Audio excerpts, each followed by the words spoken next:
This is the 8BitDo Ultimate 2 Bluetooth controller. Is it good for fighting games? Let's find out. This is how the box looks like. This guy works for the Switch and Windows. There's a sticker here that tells you that the sticks are TMR. You can connect the controller via the USB-A to USB-C cable here. You can also use the 2.4 GHz dongle or Bluetooth as well. Also comes with a charging stand, which you can store the dongle in, like so you don't lose it. You know, I really like the fact that the controller fits perfectly onto the stand. Alright, let's talk about the build quality. This thing is built pretty well. Very sturdy, and I think it looks really clean. I really love the black and white tones here. Very nice looking controller. And in terms of comfort, the handles are pretty long. My pinky has plenty of room. With controllers that have shorter handles like this one, you see how my pinky is hanging over here, and this area digs into your palm. Not this guy. Very comfortable to use. If you used a Nintendo Switch Pro controller, then you're going to be right at home here. When the controller is turned on, you get the RGB rings around the joysticks here. Check this out. It reacts to my button presses. How cool is that? Speaking of these rings, they also make it so that the joystick rotates really smoothly.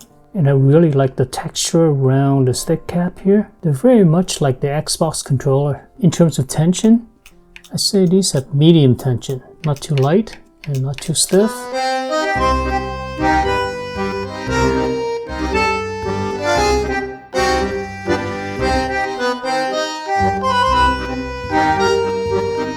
Doing 360s and 720 with these are super easy. Shoulder buttons are nice and easy to click. You can click it on the inside or the outside. Same thing with the triggers here. The tension is on the medium side. Of course, you can lock them as well.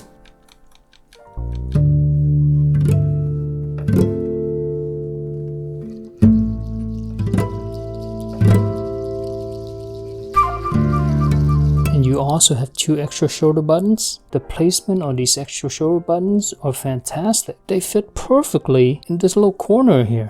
It looks so clean. I use these extra shoulder buttons to jump back and to jump forward. This helps me do Jamie's instant dive kick pretty easily. The back buttons are also very clicky and tactile. They're positioned a little bit higher on the handles so you don't get accidental presses.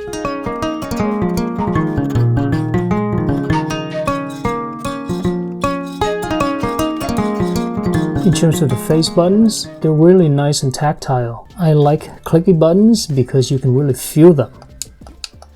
They spring up very fast as well. These actually feel like metal switches. You can click multiple buttons at once, no trouble.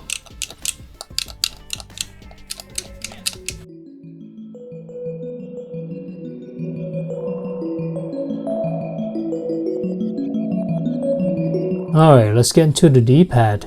Unlike the face buttons, the D-pad does not feel like they have metal switches. They're just not as fast and responsive as the face buttons. You have your traditional cross-shaped D-pad. They're similar to the old school Nintendo style D-pads. Alright, let's do a pivot test. As you can see, you can press it down in the middle. Once it's pressed down, it actually rotates. So it does have a pivot, but this is a low pivot. And I feel like because of that, this D-pad is on the looser side. You see that? What that means is motion input is fantastic on this D-pad.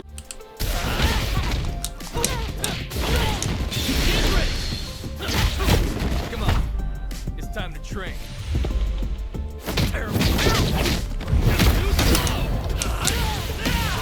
You know, I understand that this is a classic look, but these arrows here, they are dug in. What that means is the surface of the D-pad is not smooth, and it just slows your thumb down when you try to slide back and forth. You can get used to it. It's just a little slower than a smooth D-pad, that's all. 360s and even 720s are fantastic on this D-pad. While a looser D-pad is great for motion inputs, for cardinal directions it's not as accurate. It really is a balance, and I know that most D-pad do this. Okay, check this out. So I'm going to only press down, and then I'm going to lean slightly to the left. Now he's doing down back. I'm going to lean slightly forward. He's going to do down forward. You see that? I'm not pressing any of the forward button or the back button.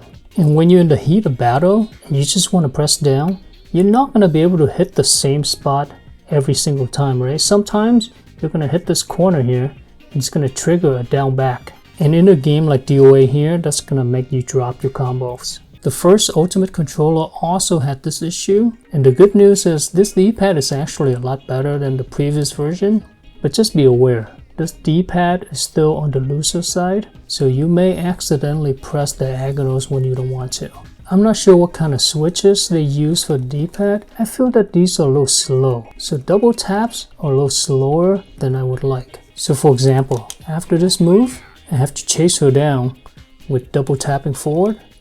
Sometimes I would miss it because the D-pad is not quick enough.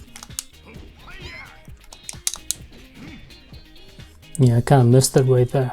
The switches on this D-pad is a lot more stiff than the face buttons. Yeah, these are super easy to press and click and tactile, but with these, they're kind of hard to press. So yeah, I would say this D-pad is more suitable for 2D fighters like Street Fighter 6, games that have more motion inputs, with 3D fighters like DOA 6 here, where you have to have accurate cardinal directions. This D-pad is gonna take some getting used to. You can use the 8BitDo Ultimate Software V2 to map and remap your controller. Here you can also update your firmware. You can create up to 3 profiles. It's a pretty simple app, really easy to understand. You can remap any buttons here and also the extra buttons as well. Under mapping, you can only assign 1 button at a time. What's cool about this app is you can actually disable certain buttons. So for example, I accidentally jump a lot and I want to disable up. So I'm going to just go ahead and click on here and then go no. And then now the up button doesn't work anymore. What you do now is program one of the back buttons, this guy, to up. So now, up doesn't work anymore. And if you want to jump, you can just use the back button here to jump. Essentially, I've just turned this controller into a hitbox. Look at that. You can also program macros as well. For the extra shoulder buttons here, I use it to map diagonals. So this is to jump forward, and this is to jump backwards, like so. There's settings for the sticks as well, and the trigger.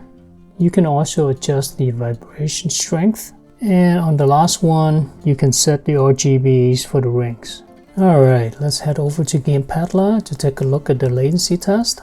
When wired, the polling rate is at 218, so it's not the fastest. Button latency is 6.31 milliseconds. The stick is a lot slower at 16 milliseconds. And jitter is pretty bad. This is probably why I feel that this controller and the D-pad in particular is a little slow. And to be fair, I've been testing a lot of controllers that has over 1000 Hz of polling rate. On the dongle, polling rate is a little bit slower than on wired. It's only about 10 Hz less, which is impressive. Button latency is about 8 milliseconds. Stick latency is 18, and jitter of course is still very bad. Now for Bluetooth, and this was tested on the Switch, polling rate is not even 100 Hz. Button latency is 11 milliseconds and almost 30 with the sticks. And take a look at the jitter here. Oh my god. And you know what's interesting? Take a look at this. On the Switch, the cable numbers are actually worse than the Bluetooth numbers.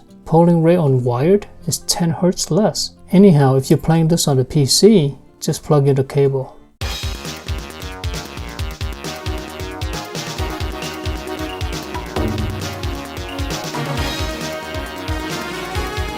Alright, final thoughts. I actually do think this is a pretty good controller, especially for 2D fighters. The D-pad is a little loose, but it is better than the Ultimate one. If you're willing to put some time into it, you can get used to it. And as you just saw with the polling rates, this controller is a little bit on the slower side. By no means is unplayable. I was able to be pretty competitive with this controller. If you like the Nintendo Switch Pro controllers and you want to use something similar to that on the PC, this is a pretty good option. And the extra buttons here gives you more flexibility than the regular Switch 2 Pro controller. I do really like the switches on the face buttons here. Oh my god, so satisfying. Alright, hopefully you found the video to be helpful. If you did, give it a like, subscribe for more, and take care now.